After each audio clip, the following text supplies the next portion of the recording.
what has been the most interesting place that you've been to Mhm. in search of a pepper? I'd say the one I'm most okay, so there's most interesting, and then there's, like, the one I'm most proud of. Mhm, So, most interesting is probably Peru, because out of all those countries down there, I love the Andes, right? But out of mhm. all those countries along that Andes mountain range, Peru is just still the one place that you can visit and still feel like you've got that you're in another world. It's rugged. The culture shock factor for Peru versus, like, Ecuador or Colombia, those places feel more modern, whereas Peru is just like you took a time machine back somewhere. You know what I mean? And it's just that rugged, that real, that raw. And Peru's the place I've spent the most time in. I've spent like 32 days there total.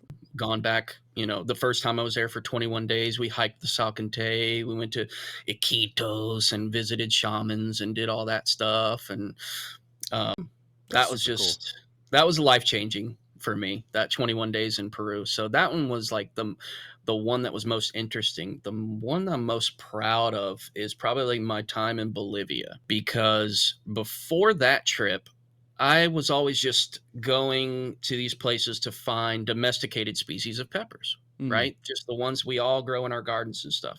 But around the year 2017 or so, I started really getting into understanding and wanting to know more about wild capsicum species and where these peppers that we love today, where did they come from? And, yep, what is their ancestry, right? yep. And Bolivia was like a last minute decision, because I was going to do an Antilles island hop and just search for like all the best marugas, all that stuff. All the flashy But things. yes, yes, all the things we love to burn on. But my friend John Lackey was like, dude, Antilles, forget that. Why don't you go to like somewhere like Bolivia and find something like Capsicum eshbaughii, which has never been, there's no published photographs of this thing, and it hasn't been rediscovered since William Hardy Eshbaugh was there like in the 70s and 80s. And Wow. that just got my wheels spinning, right? And I'm like, wow, that would be really cool.